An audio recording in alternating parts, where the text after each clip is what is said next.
2 morts i 10 ferits en estat crític és el balanç de l'accident d'avió que ahir va fer un aterratge d'emergència a l'aeroport de San Francisco.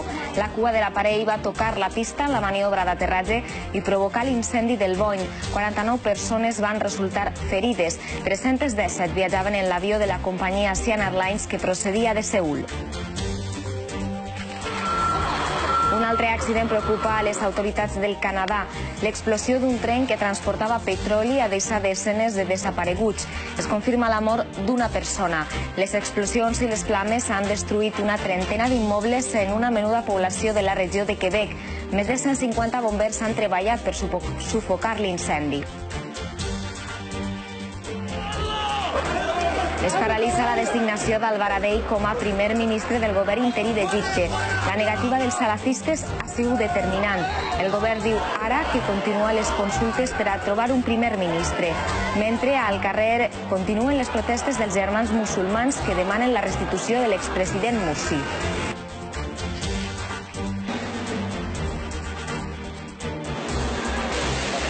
Una operació policial porta 4 pedòfils a la presó. La xarxa en què estaven implicades 10 persones planejava segrestar xiquets per a sotmetre'ls a pràctiques sàdiques i aberrants.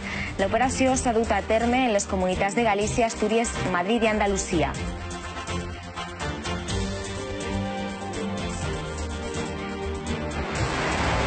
Les 23 províncies estan avui en alerta per l'onada de calor.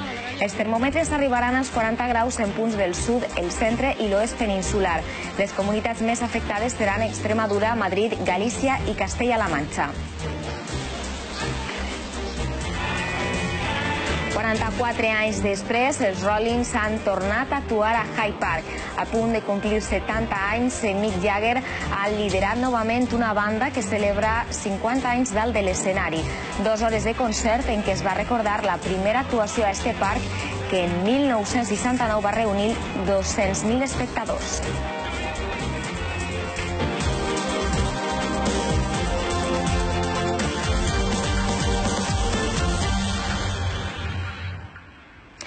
Hola, bon dia. Continuem molt pendents de l'accident d'aviació ocorregut ahir als Estats Units. 2 morts i 10 ferits en estat crític. És el balanç d'aquest accident d'avió que ahir feia un aterratge d'emergència a l'aeroport internacional de San Francisco.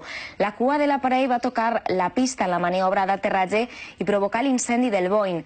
49 persones estan ferides de les 317 que viatjaven en eixe avió de la companyia Asiana Airlines procedent de Seül.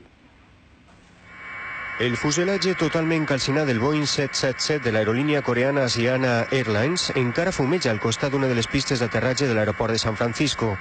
En ella havien creuat el Pacífic des de Seül 291 persones.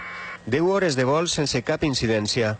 Va ser en el moment de l'aterratge quan la cua de l'avió va xocar contra el trencaones que hi ha al principi de la pista.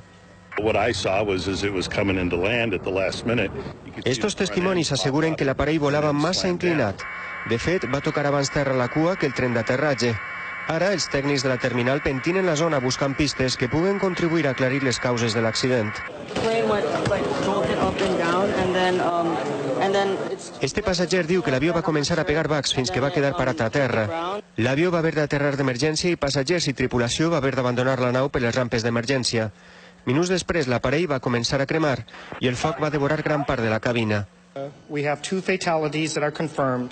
L'alcalde de San Francisco informa que 2 ciutadans xinesos han mort i 10 passatgers més es troben hospitalitzats en estat crític. Es tracta del primer accident de la segona aerolínia sud-coreana en 20 anys. A Egipte, la presidència provisional ha hagut de comparèixer per aclarir que Al-Baradei no ha sigut nomenat encara com a primer ministre. Sembla que quan ja s'havia arribat a un precari acord polític per a qui assumir el càrrec, el Premi Nobel, els salafistes els varen negar a acceptar aquest acord. Una situació paradoxal perquè estos islamistes radicals també varen donar suport al colp d'estat que derrocà Morsi. Les agències internacionals de notícies de tot el món havien anunciat anit el nomenament de Mohamed Al-Baradei com a primer ministre interí, però alguns acords es varen trencar en les complicades converses que se celebren per atraure Egipte de l'embolic polític en què es troba després del cop d'estat militar. Ha hagut de comparèixer el portaveu del president interí, Adli Mansour, per a explicar que Al-Baradei no ha sigut encara nomenat. أن هذه لا تزال تكهنات ولا تزال قيد البحث والتفاوض، وآمل أن نصل قريبا جدا إن شاء الله إلى وضع النقاط على الحروف. Fonts pròximes a la presidència provisional egípcia apunten que finalment el Baradei no ha sigut nomenat oficialment perquè els islamistes ultraconservadors es feien enrere.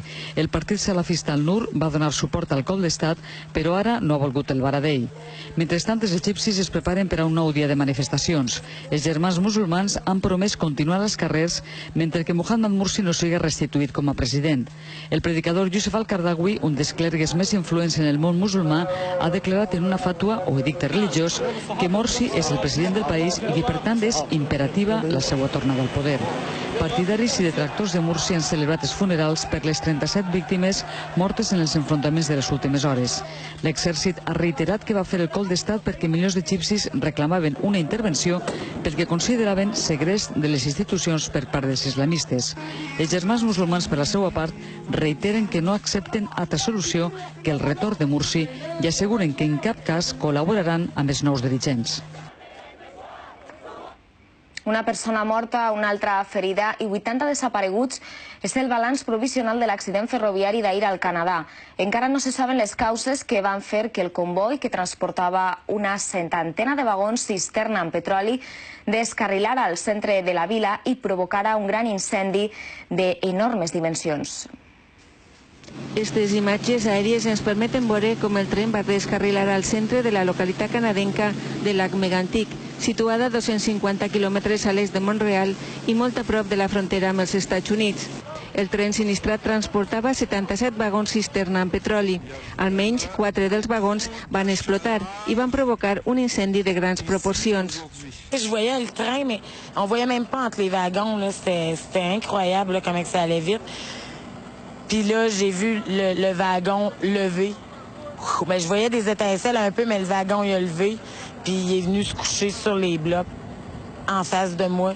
Mais là, moi, je m'étais reviré de bord, puis j'ai couru, là. J'ai couru sans m'arrêter, là. El foc ha afectat una trentena d'edificis del centre de la vila i a última hora de nit encara no l'havien pogut controlar. De moment hi ha una persona morta i una altra de ferida, però també n'hi ha 80 més que encara no les han localitzat. A més, 1.000 dels 6.000 habitants de la població els han hagut de desallotjar. No se saben les causes de l'accident. Fonts de la companyia han dit que el tren estava parat en una estació veïna a l'espera d'un canvi de torn del personal.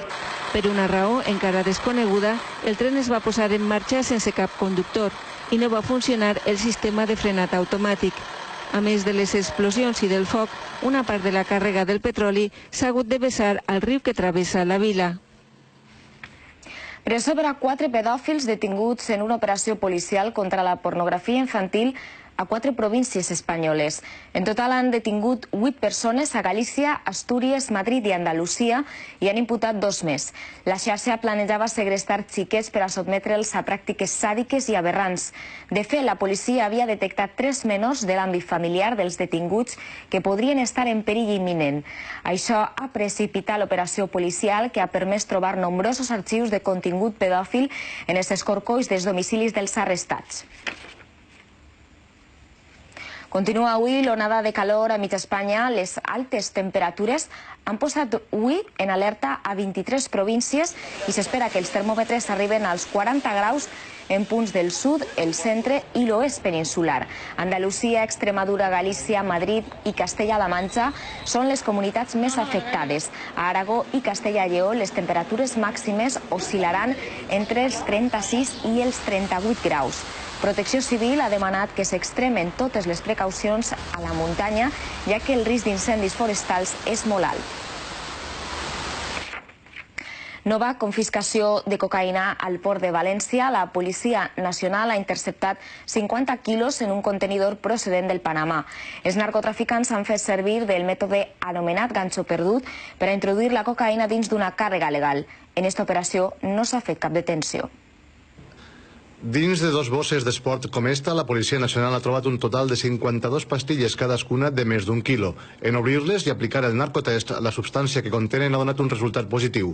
59 quilos de cocaïna detectats pels agents al port de València, a l'interior d'un contenidor procedent de Panamà. Esta nova confiscació posa de relleu la importància del port de València com una de les principals portes d'entrada a Espanya de la cocaïna procedent de Sud-amèrica.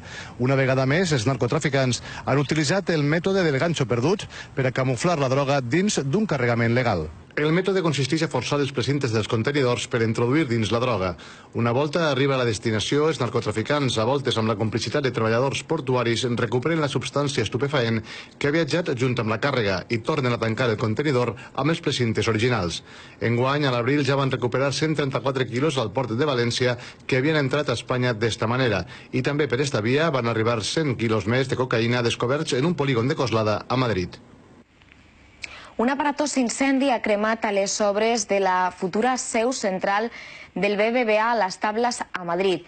El foc ha començat per causes que encara es desconeixen en un dels edificis del que serà el nou complex d'oficines de l'entitat bancària al costat d'una gasolinera i d'un centre comercial de la zona de Sant Chinarro. L'incendi ha quedat totalment extingit este dissabte.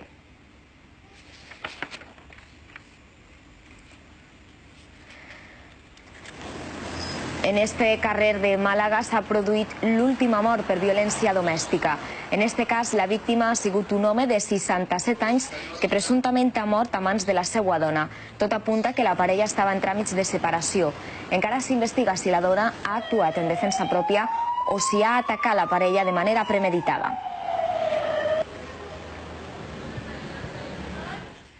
Obrim crònica política. El PSOE aposta per modificar la Constitució i obrir-la a un estat federal. Ho han decidit per unanimitat els barons socialistes este dissabte a Granada. Després de mesos de dissensions i de tensions amb el PSC, Rubalcaba ha assegurat que amb aquesta declaració el PSOE i el PSC comparteixen projecte per a seguir junts. Ni el retroceso ni la ruptura son la solución que España necesita. Pero tampoco lo es el inmovilismo, porque hay realidades que están ahí y no se pueden ignorar. La solución, una vez más, es la reforma en profundidad.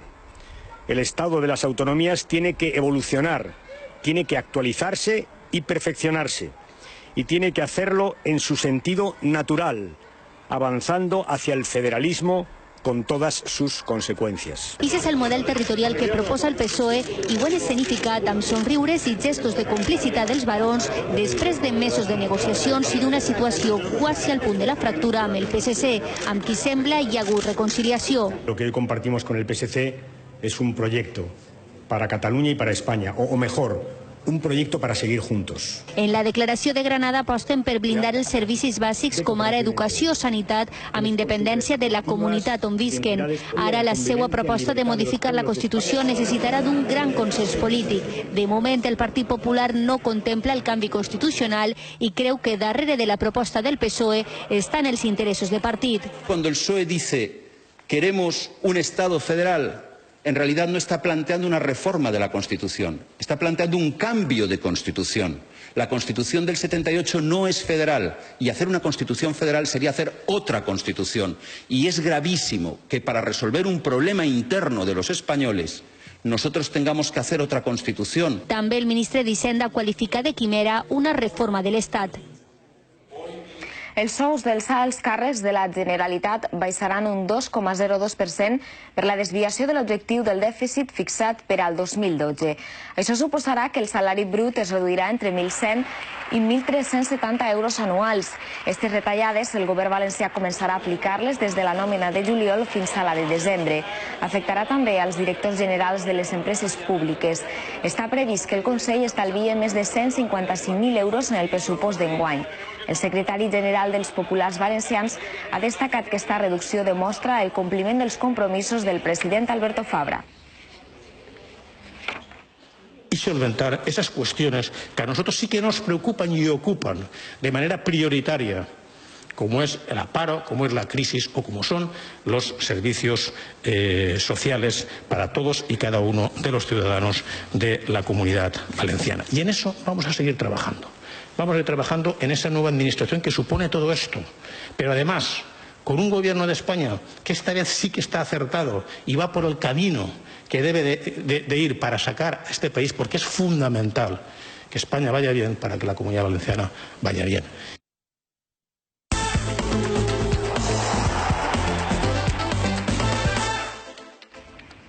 Avui Fórmula 1, Gran Premi d'Alemanya, Hamilton eixirà des de la primera posició de la graella en marcar el millor temps. L'acompanyarà en la primera fila Sebastian Vettel, mentre que Webber eixirà tercer.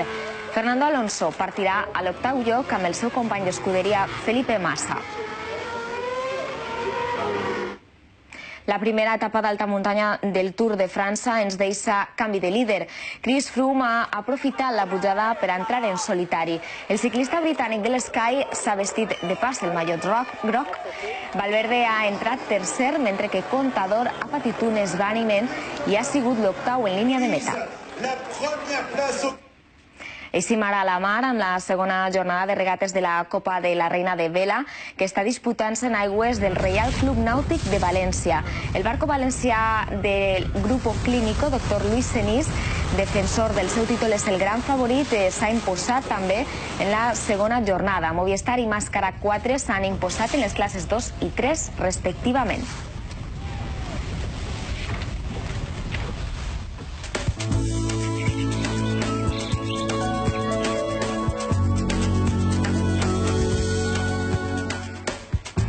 Per avui cal esperar pocs canvis. De bon matí està lluint el sol per tot arreu i les temperatures s'enfilaran fins a valors molt pareguts als d'ahir. A la costa tindrem màximes entre els 28 i els 30 graus i a les zones interiors de València i Alacant es tocaran els 35. Demà començarem la setmana amb sol i calor. A primera i última hora es veuran núvols a la costa, però en general serà un dia dominat pel sol, amb influïts del sud-est que es reforçarà a migdia en entrar la brisa i deixar pas a la mar un poc més alterada. Per a dimarts i dimecres cal esperar alguns canvis. De matí lluirà el sol i a migdia farà calor, però tot indica que de vesprada es formaran núvols de tronada a l'interior que acabaran tocant punts del litoral i prelitoral de Castelló i del nord de València. Dijous encara es formaran núvols de vesprada al nord que de forma puntual podran deixar ruixats i potser alguna tronada. Les temperatures es mantindran altes. 44 anys i un dia després, els Rolling Stones han tornat a actuar al Hyde Park de Londres. A punt de complir 70 anys, Mick Jagger ha liderat novament una banda que celebra 50 anys dalt de l'escenari com si tal cosa. 2 hores de concert amb molts records per a la primera actuació a este parc, que en 1969 va reunir 200.000 espectadors. Aquella vegada va ser gratuïta, però ara l'entrada més barata costava quasi 150 euros. El temps passa, però menys per als Stones, que han tornat a convèncer el públic amb un directe contundent que ja és història del rock and roll. És tot de moment, gràcies per seguir l'actualitat a Nou24. Tornem de seguida.